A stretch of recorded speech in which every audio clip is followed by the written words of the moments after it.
Hello and welcome to yet another episode of the Film Bros podcast.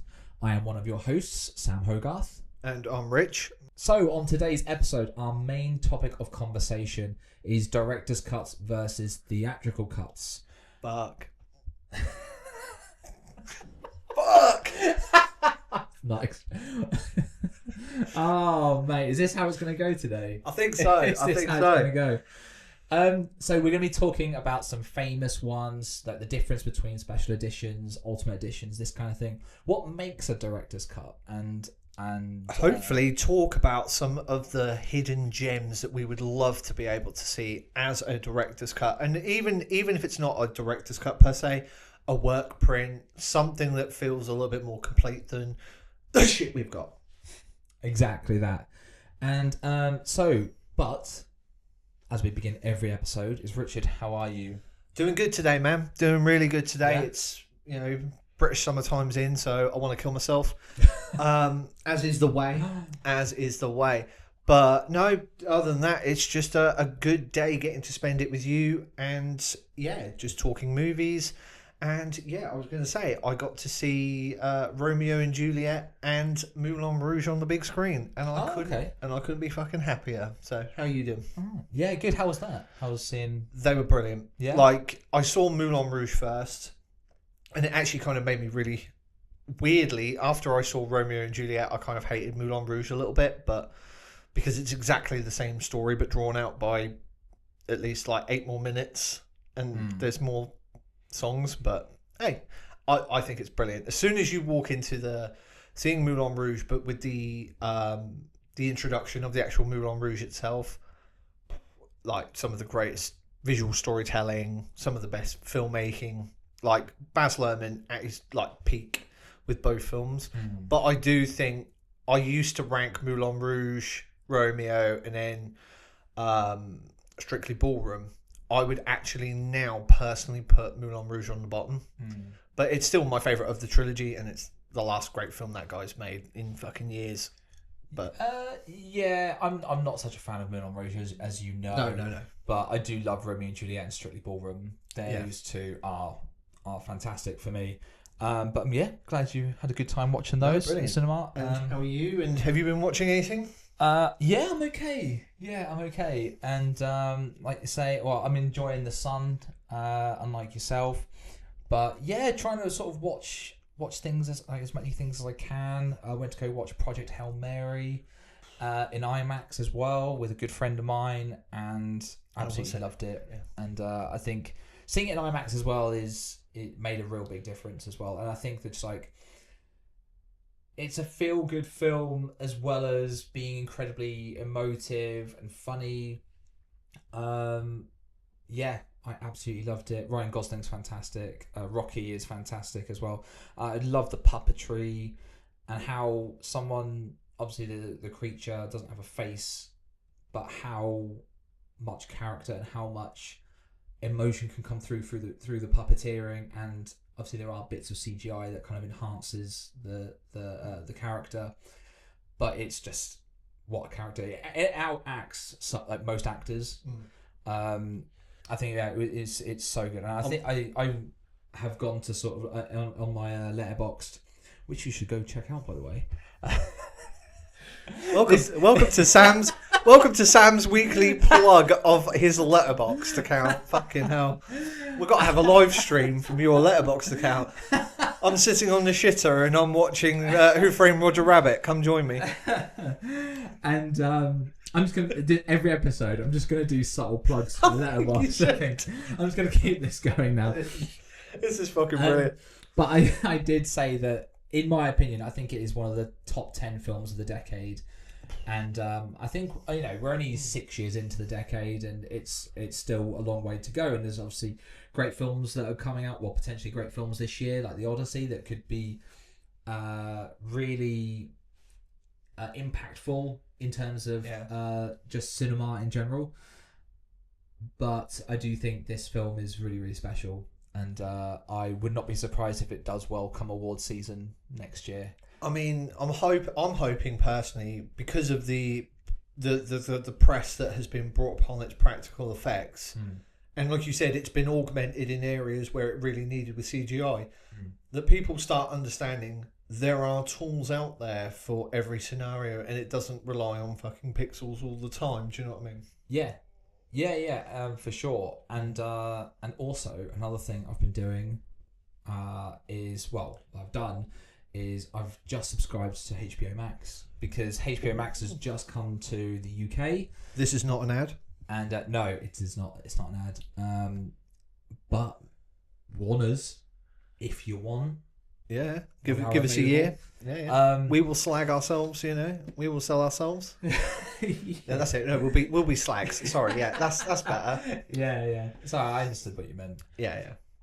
So yeah, I've just been saving lots of things to my watch list, and at the minute I'm on the ad tier, just to kind of like get my feet under the table with it and just sort of have a little look around on what's there.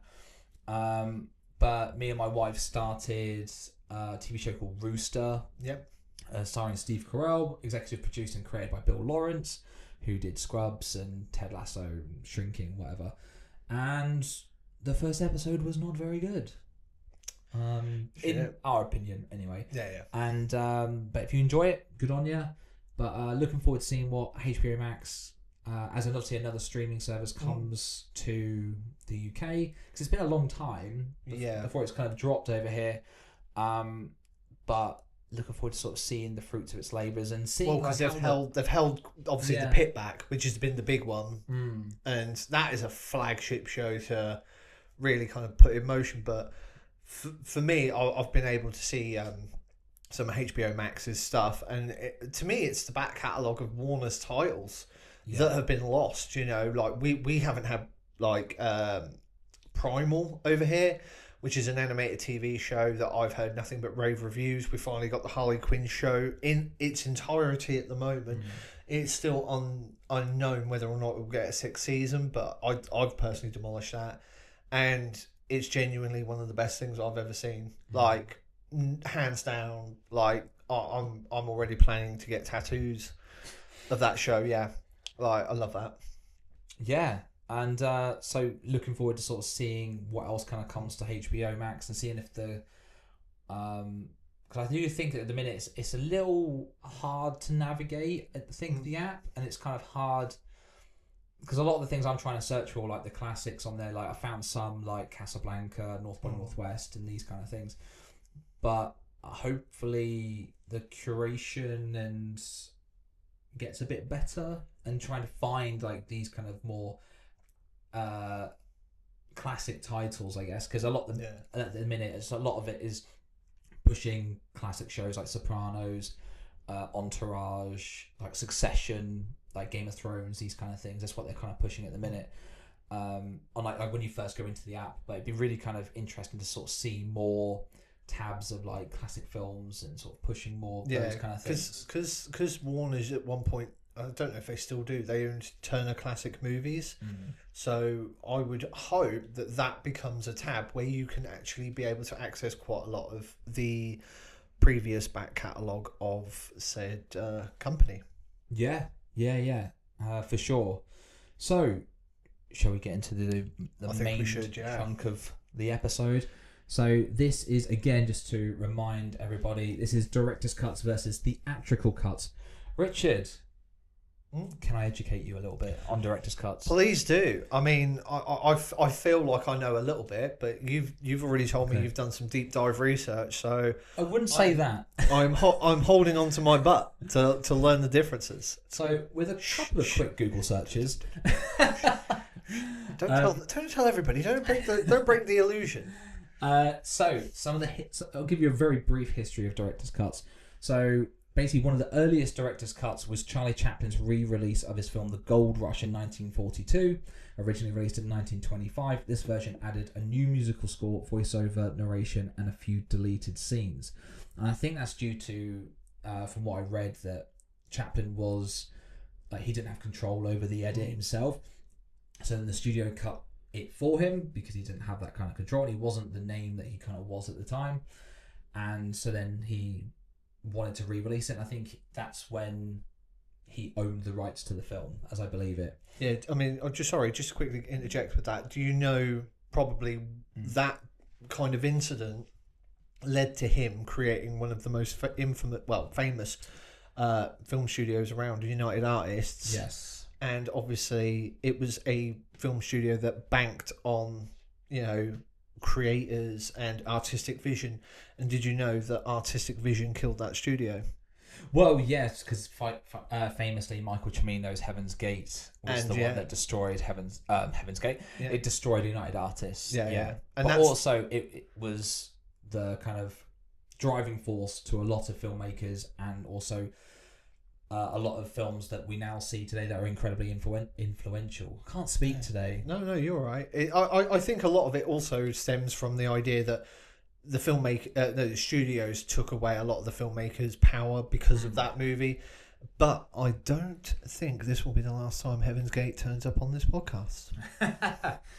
Yeah. Sorry for interjecting. No, you're absolutely fine. I don't think so either. Yeah, I think we'll have some more Heaven's Gate chats in the future, or even on this episode. But the most notable director's cut at the time was Sam Peckinpah's release of The Wild Bunch, because it was very well received critically and also by audiences, with sold out screenings in Los Angeles. And then once studios see the value in director's cuts, they became more prevalent. Didn't know if you knew that. Yeah. So then in the 80s and 90s, with VHS and home video boom, these new editions, special editions, director's cuts proved popular with home video audiences. So then that's where then they would have the studios that was like the beginning of like the studio cut for theatrical release, and then the artists going back into the editing room and creating their own visions back in the editing room for home release. And again, when studios sort of seeing how successful this was financially, they just kept rolling with it, because especially with like the video boom of like the 80s and 90s, and then the beginning of DVD and collectors and physical media, DVD especially, like it became such a hot thing for people who were into film and cinephiles who wanted to collect these things as well, who wanted to collect all these different versions. It became super, super popular, which then brings us to present day, and where obviously there are certain filmmakers who we will mention later who always do director's cuts and all this kind of thing. But yeah, I think, where would you like to sort of start? I think with this. Did you want to because we have some of our own favourite director's cuts, and films we would like to see director's cuts of. I mean, the one thing because obviously I've got a few notes on this, and I don't want to hijack your conversation, because I think, at least I always think a gateway should be like, where did you find out about it, like director's cuts, and the kind of how that impacted you? Because I think that's a strong place to start. Yeah, I think probably, well, the first sort of director's cut that really kind of like made some noise for me was when George Lucas re-released Star Wars. Yeah. Because there was quite a noise around it from the original fans and then the new fans at the time, because this is around the prequels. Yeah. Adding in new effects and like changing continuity. And it was quite a big sort of big deal at the time. And obviously it came out on DVD and all this kind of stuff as well, so obviously for that kind of audience. But that was the kind of first time I really sort of heard about director's cuts, or even heard about what they were, and didn't realise that a director could go back and kind of like do something else and actually like change their original vision or enhance it somehow, or even be allowed to as well. That's another thing. But that was the first one for me. What about you? Weirdly, mine had to be Alien. So when they released the Alien quadrilogy on DVD, like you, I knew about Star Wars, but I didn't take it as... I was still too young to kind of understand what Uncle George was kind of saying in front of the VHS. Do you know what I mean? But I liked seeing him. I liked seeing a lot of the behind the scenes. But the idea that a film set came with two different versions of the film. So you had Alien Theatrical and Alien Director's Cut. But then you had Aliens, the extended version of Aliens, the Alien 3 kind of work print that they call it, or alternate print, and then you had the extended version of Alien Resurrection. Because again, Jean-Pierre Jeunet was very clear on that, to say that the theatrical was his preferred version, but the extended was just a bit of fun, because all the directors were kind of, I mean, Ridley was going back into his for this release, and so was Jeunet. Obviously Fincher wouldn't, but Jim had already done an expanded Aliens because of years prior, because he always does like for like VHS or something. It was a release for that. He's done it with pretty much most of his movies. I think the only one is like True Lies and Titanic and Terminator, the first Terminator. I'm pretty sure they're the only ones he hasn't gone back and fiddled with. But yeah, because in my research, I think the first one he did was The Abyss, that he kind of played around with. Yeah, but I mean, that was, again, his productions are so, like, they shoot for so long, but then their post-productions are so short that, you've literally got like 4 people cutting, people doing music while you're still cutting, and they're a bit of a shit show, I hear, but again, it's just he's able to kind of, like, his films usually warrant that kind of longer runtime. Yeah. Whereas I would kind of argue that he should release director's cuts of Avatar 2 and 3 that are a third shorter. Controversial.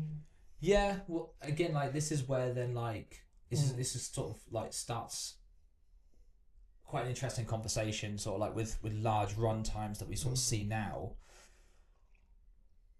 Even like as theatrical versions, like I'm just going to say one name, and that's Zack Snyder. We know it, man. I think he's our boy, isn't he? Yeah. Especially growing up, yeah. Absolutely. I think that's where, like, when someone's allowed that large of a runtime theatrically as well, especially now, like James Cameron does with his Avatar films, how do you warrant a director's cut? You don't. Like, how do you earn that as well? Because I think you've got to earn it as well. Yeah, I mean, the thing for me is that I'm pretty adamant that director's cuts don't exist anymore. In a way they do, but like, let's take the old format of what we understand, which is a extended version that would come out after release. Chris Nolan is already talking about his cut of Odyssey. It's going to be under 3 hours, and he's going to have final cut on it.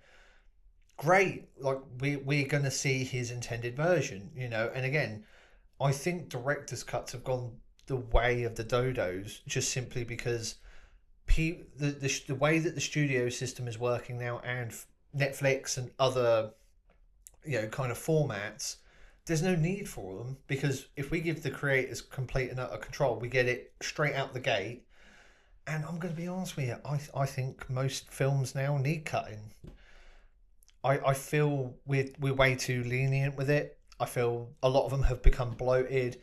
And when people say, films with long run times don't need to exist, I do think they need to exist. I think we could have had a real event with Zack Snyder's Justice League, because I just love the way that he went about, talking about Zack, like, approaching that material, where he was like, right, every single film is going to be an individual comic book issue, and then with Justice League, you're going to get a bumper pack that is going to be so full, it's going to be so rewarding at like 3 hours.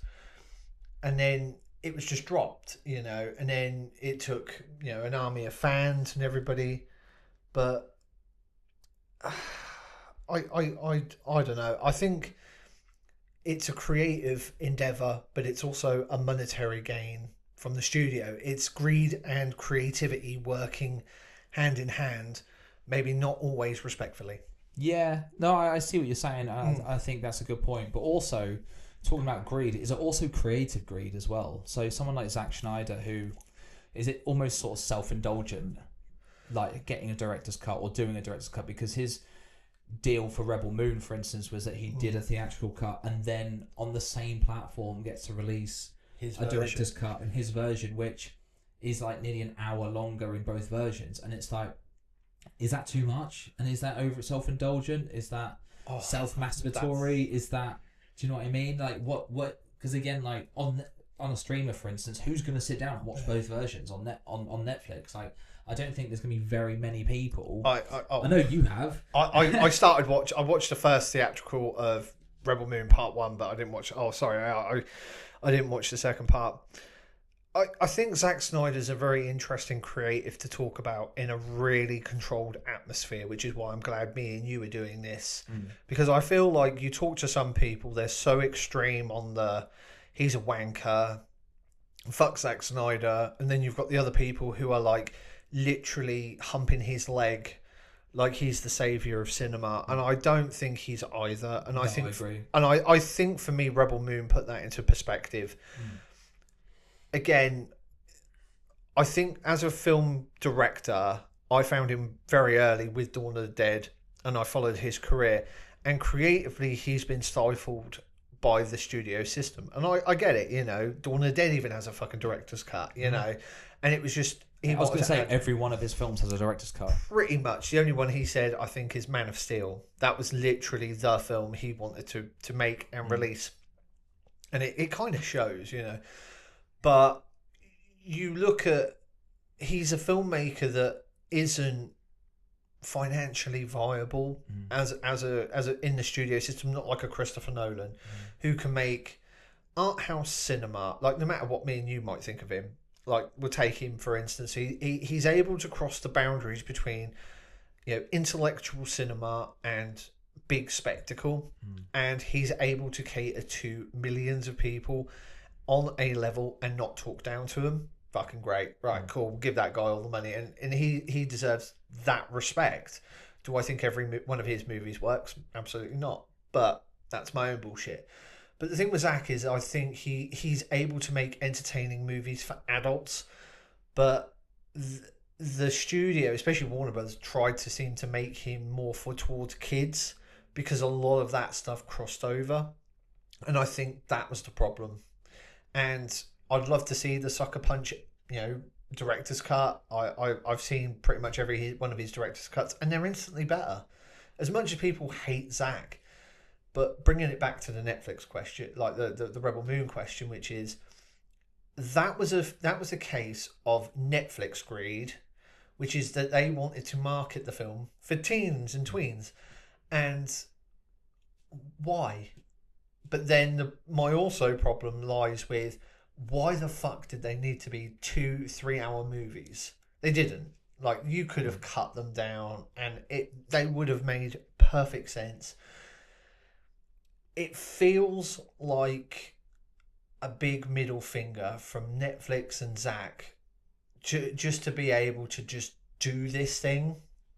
And I don't know what it means, because the story is so simple and so rehashed that it never felt new and original. But then you've also got a lot of the like the Netflix side, who is going to watch an intergalactic space western, you know? And again, a lot of people are talking about Mandalorian and Grogu, which we're nearing the release of in the UK. And again, people are like, why? And again, I think space westerns are a tough sell, unless you're Firefly. But it just doesn't seem like it was the right tact by anybody. And as Netflix can keep, they want to try and make the other blocks of movies. So it's supposed to be a trilogy, but it'll end up being 6 movies. Well, technically 12, because obviously they'll have their watered down and adult versions, but it just makes no sense to continue, because again, I don't know anybody who is like constantly rewatching them, quoting about them. I don't know how much of the merch sold. And plus they weren't theatrical, so again, like, you're going completely off Netflix streams. It's a weird one, isn't it? Yeah. And then talking about sort of like Watchmen, for instance, like as you kind of briefly sort of mentioned. Yeah, I actually think that's one of the rare kind of cases of where like a director's cut is actually better than the theatrical. Because I remember when me and you saw it in the cinema, that Watchmen, I absolutely hated it. Yeah. But then the director's cut, I actually think is so much better. But then also talking about other cuts, the ultimate cut is actually too much. I think it weighs the film down. I think it becomes boring, it becomes tedious, and then especially when you've got then like the other kind of animated scenes in there as well, it does just bloat the film like massively. It's nearly 4 hours long. Yeah, I mean the thing for me is that like I remember that distinctly, and you were like, this is shit, but I came out going, no, this is amazing. And I remember I said, you know, everything you kind of complained about, especially in the theatrical cut, I said, but yeah, read the comic book. You know, it was like the comic book is just, I can't stand the Watchmen comic book. But like you say, the director's cut's great, and I'm glad the ultimate cut exists because it does bring the comic book to life, and it's needed. But where I'm with you is, why are we losing these other cuts? Why aren't we putting them out as sets with like the directors and the theatrical every single time we do them? Because then people have the choice. Why are we forced to spend the 4 hours watching the ultimate cut when we prefer the theatrical, or we prefer the director's cut? And that's a nice little segue actually into probably one of the most famous sets that's out there, which is Ridley Scott's Blade Runner. Yeah. Which you have. I do have, Which has. Can you just remind us on how many versions of that film? There is 5 versions on that set alone, but there are apparently more cuts out there. And obviously Ridley Scott. Well, there's like the European cut. There's the theatrical cut. If we go back, I'm not going in order, but no, it was work print. So there was an early work print. There's theatrical, theatrical. And I think there's a director's cut. Then there is, I think, another version in the final cut. Okay. There's at least 5 versions on there. I can't remember if they're between the theatrical and the director's cut, if there was a cut there, because I think there's 2 releases with it, with the voiceover. Okay. Yeah, and but like you as well, like, because in that set as well, like the final cut is what Ridley Scott defines as his own definitive version of the film. Yeah.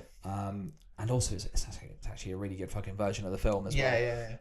But again, like you said as well, like I think that's a really good way of doing it for consumers. And then like, you know, sort of like, especially when it comes to like physical releases, in terms of that. But when it comes to like theatrical, I guess maybe I'm kind of like making a bit of a tangent here, but where do you think the kind of like power does lie currently, or should lie, with creators and studios, in terms of like, you know, should creators have more power in having their own visions told, or do you reckon, again, does it depend, is it case by case? It depends case by case.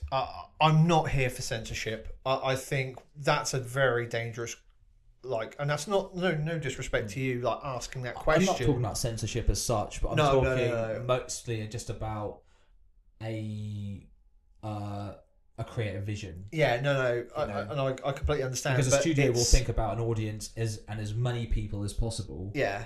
Where a creator just wants to make their vision and make their film. The thing for me is it becomes creative censorship. That's where it kind of gets tricky. And it's again, I understand where you come from with the question. The thing for me is that it has to be case by case, because every Noah Baumbach film can literally be chopped down. Like I'm not really a fan of Noah Baumbach, so but Marriage Story at 2 hours 12 minutes, too fucking long. 90 minutes, goodbye. I really like that film. No, and a lot of people do, and I've probably lost half of our fan base, and I'm sorry, but Marriage Story was shit, and cut 40 minutes out of it, goodbye, gone, good riddance. But let's like, but then you've got Guillermo del Toro with Frankenstein at 2.5 hours. That's pretty good. Like I personally love that. I connected to that, and I know a lot of people have. But then you go Nosferatu, and I know that they've done an extended cut of that, and there is a teased like longer version than what the extended cut that was released. I don't know why they even called it an extended cut. They only had like 2 minutes into it. It's tough because I think filmmakers should be entitled to creative freedom. My case is not every creative deserves creative freedom because they're fucking idiots. And I don't care. I'll use that kind of phrasing because there are some people who are able to economically tell their story and in such a refreshing way that is absolutely magnificent. But then you have these films that are just bloated. They take too long to get going. Beau is Afraid is one. I mean, it takes 40 minutes into a 3-hour movie for the film to really get going. Like, you're wasting my time, Ari. I'm sorry. Like, why are you making films at like 2.5, 3 hours when you should be concentrating on making a good film that is consumable? Like, again, but should he be restricted to make that? I think so, but again, I'm glad I'm not in that position because again, that kind of leads into that creative censorship, and I hope my argument for both is trying to come across. Yeah, I see your point, and but on some level there will always be some kind of level of creative censorship because studios have to meet runtimes or meet certain audiences. So like if a film is like, I don't know, like if you're talking like using like an IP for instance, just because I know it's coming out, it's the first one that comes to the top of my head, but like Mortal Kombat for instance, you will want that to be 15 to try and reach a certain audience, so there will be a certain level of creative censorship to even Zack Snyder's Resident Evil. That will probably be a 15 because they know they want the kids in. They want more money, they want a certain level of people to come in and obviously come and see their films theatrically. Where then, then I guess streaming and on physical release it might be a bit different, where then they can sort of re-edit and maybe talking go a bit of that, further. Talking of that, that kind of brings me in. Did you hear the Expendables and John Wick 2 scenario? No, I haven't. Enlighten me. Yeah, so Lionsgate, everyone out there, be careful of Lionsgate. Not only do they make absolute and utter shit, they are prone to lying to people about theatrical cuts. So I went to Expendables 15, and as I was getting I think it was Blu-ray DVD Steelbook at the time, still got it, love it, and it became an 18, and I was very, very unsure why. Turns out there is a sequence in it where there is a very violent, like, neck twist, and basically Lionsgate kept going to the BBFC to advise like whether or not this could be a 15, and once they seen the A cut, they said this will be 18 with this sequence in there, but if you take it out. But when it got released as 15, it was released uncut. Now this is where it gets very, very tricky, especially for all you folks in the UK. This is a very weird tack by the studios where they do a lot of pre-screenings and they're able to catch the problems early. Does cost money, especially in the UK. It's like 80 quid a go, 100 quid a go, and you are being able to spot the problems. But on physical, who gives a shit? You can just label it as an extended cut or whatever, and you are able to get your market kind of back on board with you. Took John Wick 2 to the 4K for this one, whereas there was a sequence or two that was uber violent because the 4K is rated 18. And I was like, I've never seen John Wick 2 rated 18. Turns out they'd done some pre-snipping and trimmed those sequences in the UK so that they could get the 15 certificate by 4K. They were like, fuck it, we don't care. People will probably be happy to have those extra scenes back on. And it's ever since with the BBFC and a lot of the rules and regulations that now come around, very tricky. And it's very hard to know what's going on because there are sly bastards that are willing to kind of cheat the system a little bit. Yeah, but also this is actually a nice little segue into the definition of like special editions and all this kind of stuff. There we go. Because that's the sort of differences between director's cuts, ultimate editions, even. It's those wordings, because then, like you say, like when they can then uncut something, or and sort of they don't really care as much about the rating for physical release, because people who want it will go buy it. Like, it doesn't really sort of matter too much about that, because they've got the money from the theatrical release. So, like, for instance, like John Wick that's probably known as a special edition, where they've added. Oh no, but I'm just giving you an example. Like, we have seen that, where like that's the difference between special editions and like is that basically the studio will recut some stuff. Most of the time it's the studios. Sometimes the filmmakers are informed about small re-edits to then like make it a little bit longer, or like 10 extra minutes added. It's nothing to do with the director. It's because then they can just have it as the version as they wanted. It's just then they can lower the rating or anything like that for theatrical releases. But then this is also quite a good example of so Lord of the Rings, for instance, and the extended versions. Like obviously the versions we see, obviously probably one of the most famous like re-edits of a film or film franchise. And ones that people actually fight to go for the extended more than the theatrical. Actually, now that's become a massive part of that franchise's history. Sorry. No, you're fine.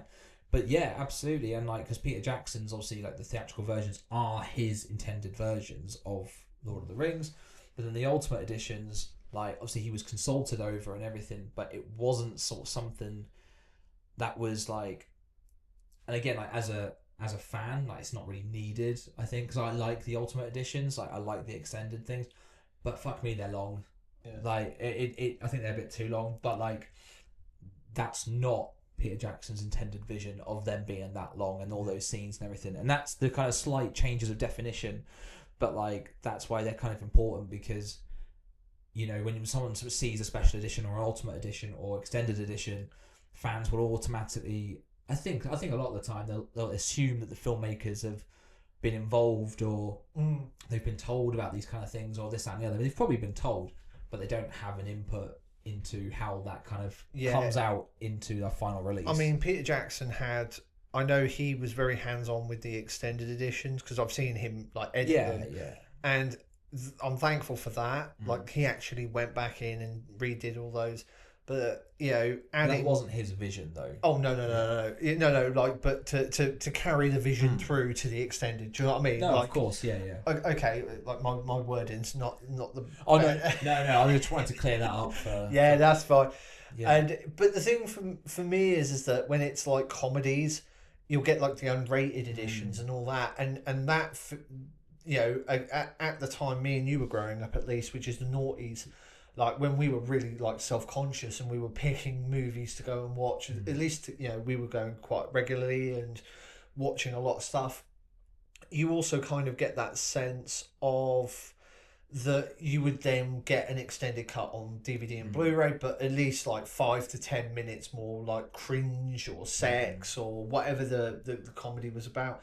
But that's all kind of gone because comedy's gone, and that's a shame. Well, those types of comedies don't exist now. Yeah. Well, I mean, it's like somebody put it perfectly. It's all gone to TikTok. Do you know what I mean? You've lost the comedy film because of TikTok. Why would you go and pay and watch an hour and 40 minutes of someone trying to be funny when you can pull out your phone and watch them for a minute 40 seconds be funny? Yeah, or even 40 seconds. Yeah, and I think as well, like some of the comedies that I've seen have been quite lackluster, and even like the ones that try to like push the boundaries a little bit. So one of the ones that I'll kind of give an example here is The Machine from Bert Kreischer. Oh yeah, and like Tom Segura, who comedians, if you don't know who they are, American comedians, and they're very successful stand-up performers. And they have like very successful podcasts, and Bert Kreischer did a film based on a story that he told, and it was like 2 hours as well, and it's like that's too long for a comedy, and it was just like it's like it's trying to tell. I mean, it's not the story sort of verbatim, because it's like it's like obviously like basically the story kind of then happening now again.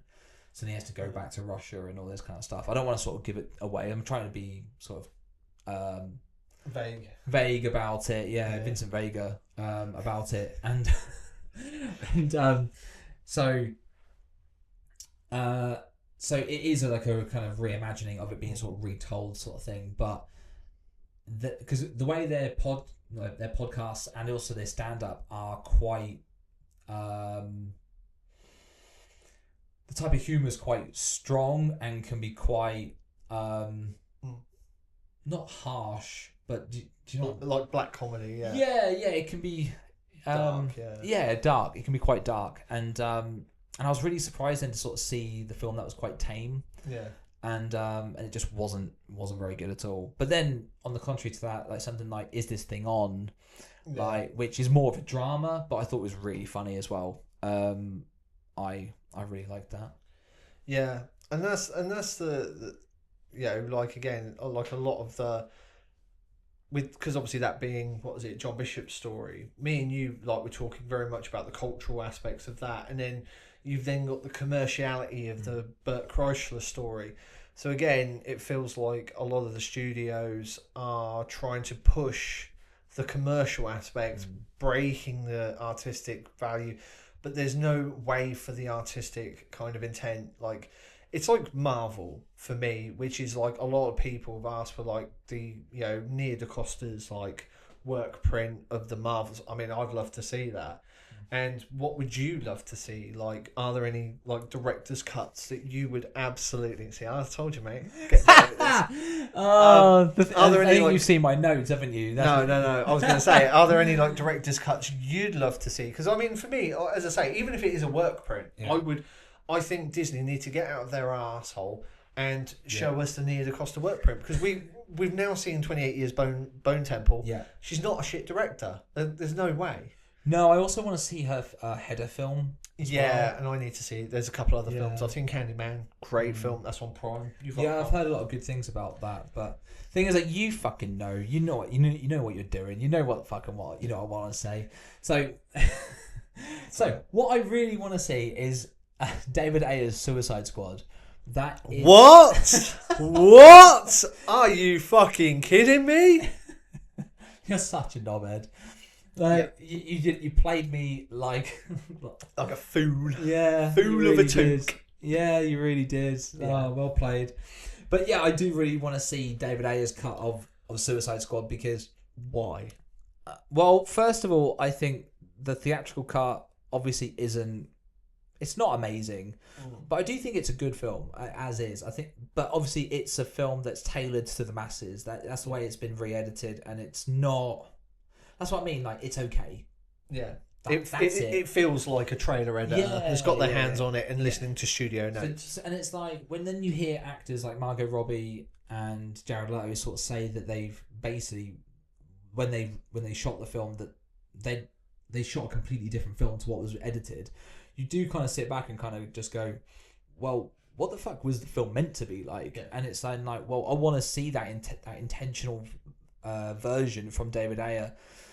And see that original kind of creative vision that he had intended, and I think that's just what anybody wants. When you want to, especially like something like Suicide Squad, like you want to see, well, not even just that, but it's like any artist. I think you just want to see what's intended, like whether it's like warts and all, good, bad, and the ugly. Not the film. I'm not actually. I don't mean that, but I mean like in terms of elements of the film, whether it's good, bad, or indifferent. And it's like, it's actually a nice little segue, tangent segue. But I listened to Mark Commode's podcast the other day, and he mentioned how he interviewed Lars von Trier back in like 1999 or something for one of his films. And Mark Commode was like really honest with Lars von Trier and said like, I absolutely hated your film. And he just went, okay, cool, we'll get on great. And it's like, doesn't matter if he loved it or hated it. Because then Von Trier said to Mark Commode that like the worst reaction you can ever have to a film was, it's all right.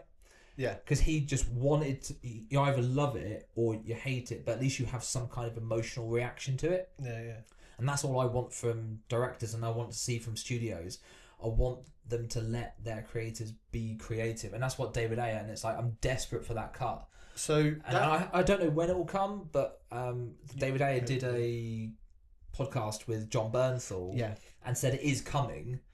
But he was hopeful because he'd had a lot of successful conversations with Disney and James Gunn. Yeah, and it's just when, and I think the merger was on the horizon. Yeah, but nobody was talking about it. So again, but from what David Ayer said, like correct me if I'm wrong, was that like they were waiting to establish James Gunn's new DC to then release it. And then now they've got HBO Max as well. Yeah, that's also a great outlet, and then it's everywhere. And then I think he said there's only a few little bits, but this brings up a really interesting comment to bring back to our previous episode, which is, so even with films like One Battle After Another and Sinners that you're mixed on, you still believe that those directors should have had for sure, and the kind of creative intent. I'd much prefer that, because intention is everything, and I want, doesn't matter, again, like if I might find again, like they're good films in their own rights, like I enjoyed them for the most part, but that is the most crucial thing, is that you want filmmakers like this. So Kill Bill is a classic example for me. Like I went to go see The Whole Bloody Affair. If you follow me on TikTok, I did a TikTok about The Whole Bloody Affair. You're shameless. Absolutely bloody shameless. I'll sell my mother for a plug. Oh my god. No, Jesus. I'm I'm betting you will now. No, I'm only joking. But got to plug myself somehow. But no, like I think that when seeing The Whole Bloody Affair, you can understand, or I could understand, why certain things were cut and all this kind of stuff. But I appreciate the film more because that version is what Tarantino wanted. Yeah. And that is what you see on the screen. And it's like, okay, I see the differences between what was released on DVD, like the Volume 1 and Volume 2. Yeah. And it's then like, I appreciate The Whole Bloody Affair more because of, what he's actually what he had intended for his own story. And it's like, there are moments I prefer when they're actually like on like the DVD versions, but I kind of think, even though I don't like it, I think it's better because that's the intended vision. Yeah. And it's then like, that's what I would rather see. Yeah, I mean, because you were so inaugurated with the kind of theatrical cuts. Yeah. Like I'm with you. When I watched it, it was hard to break away from some of the pacing issues, but again, seeing a lot of the extra violence in the film, so you understand that he got hit with censorship, which was why obviously House of Blue Leaves was obviously cut, and that's another thing that I think people don't understand about kind of the theatrical experience, is that especially the noughties in UK and US, censorship was hitting hard, especially with those kind of, especially the UK, because we were getting films like, we were getting the French kind of extreme wave coming through, torture porn, then you get Kill Bill, and then you get kind of films like Martyrs and Serbian film. Yeah, I mean, really broke the British Film Board, and that's another kind of like underlying aspect of it that I think a lot of people don't talk about. Yeah. But before we go, should we talk some favorite kind of director's cuts that we have, or are you interested in that? Yeah.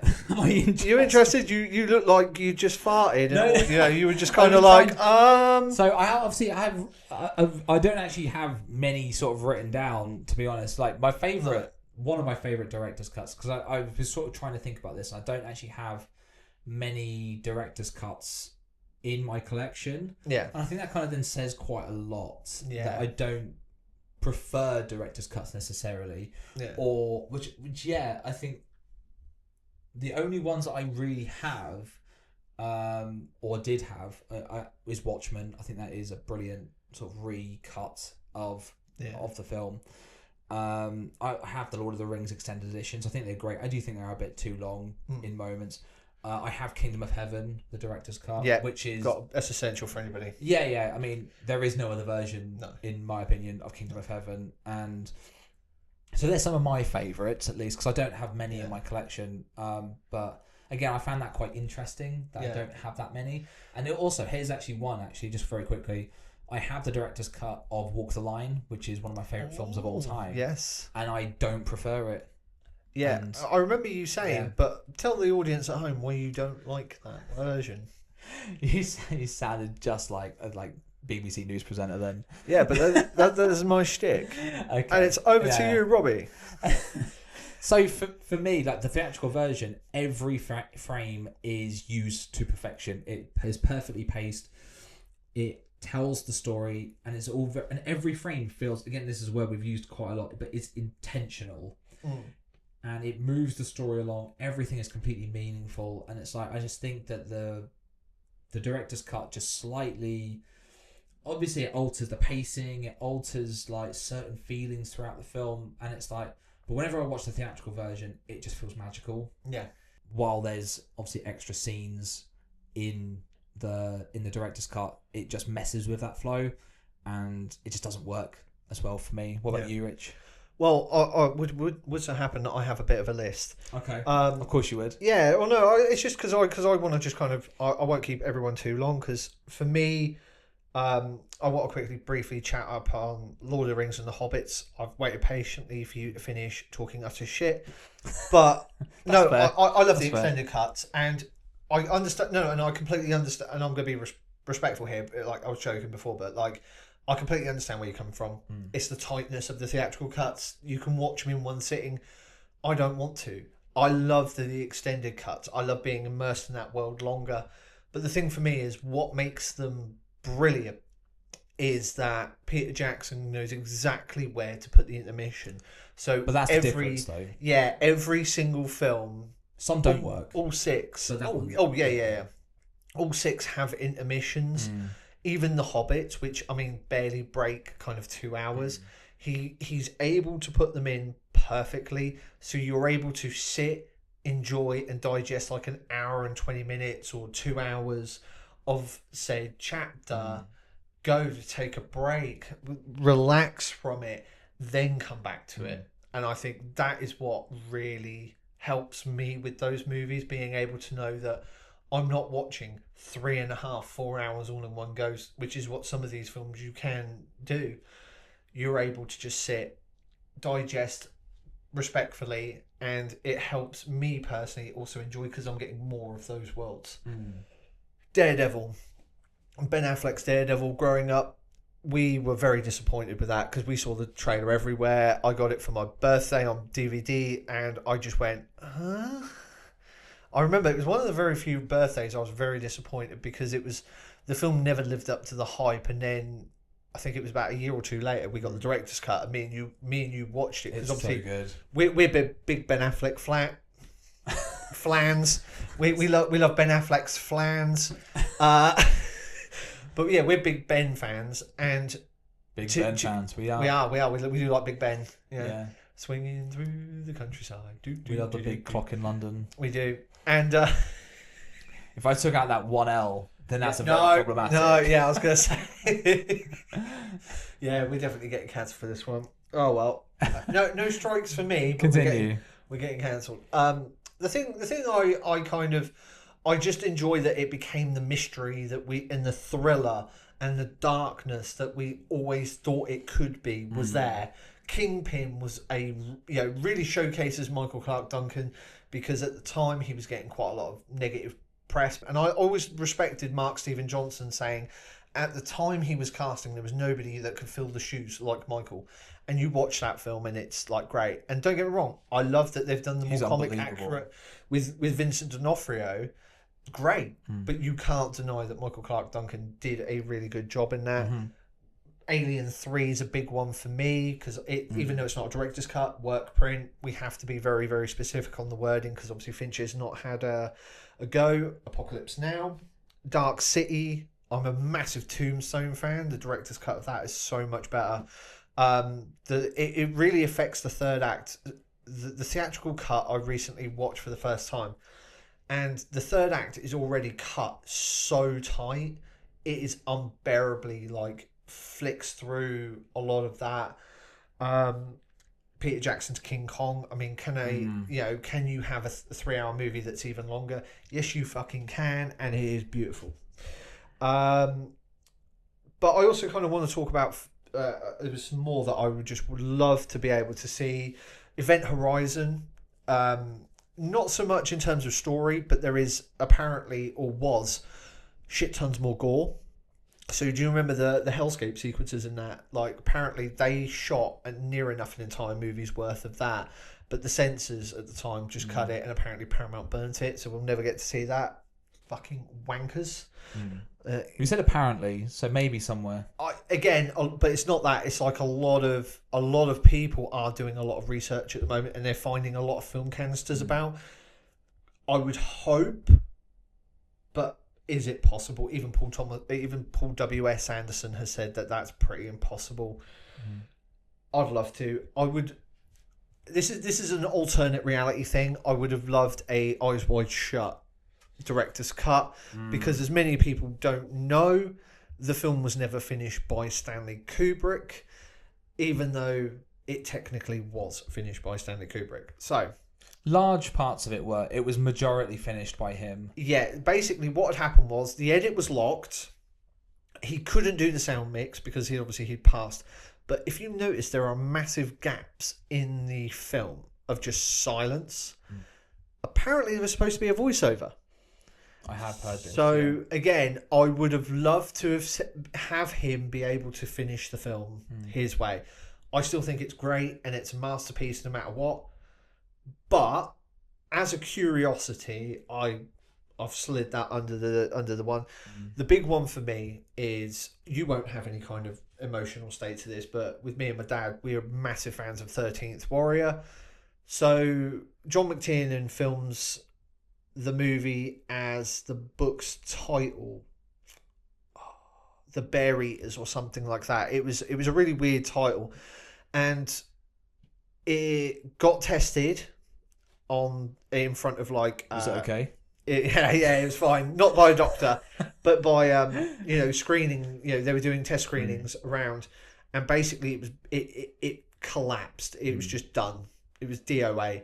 So Touchstone fired John McTiernan, the guy who directed fucking Hunt for Red October and Die Hard, shall we say, and brought in author, part-time filmmaker, and creator of ER, Michael Crichton, to do reshoots and re-edit his own novel that was shot.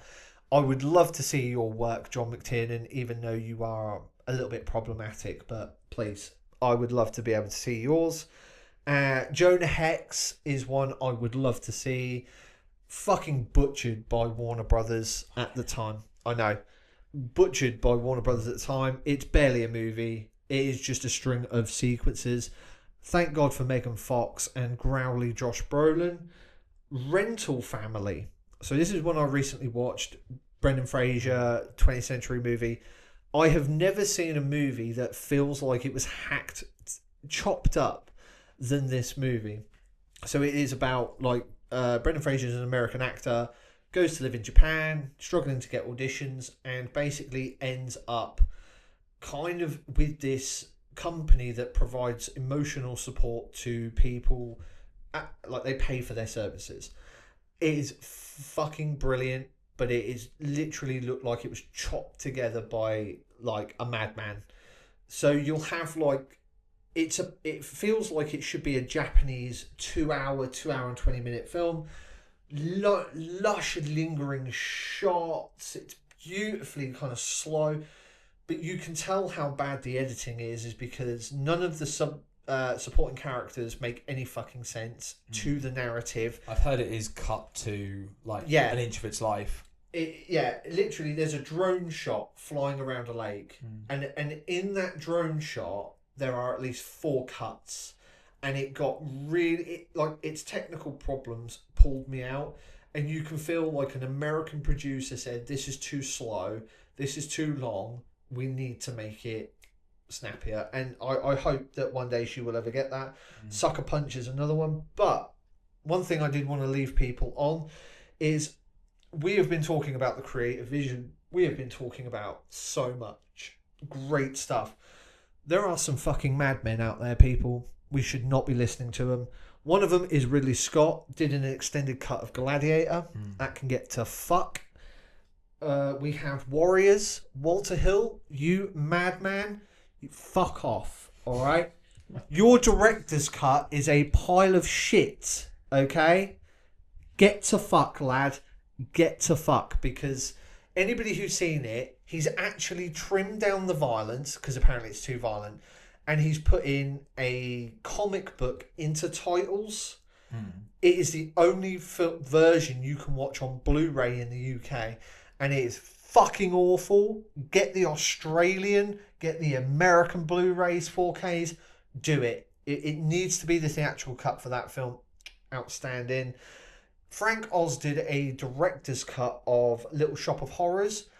I respect it.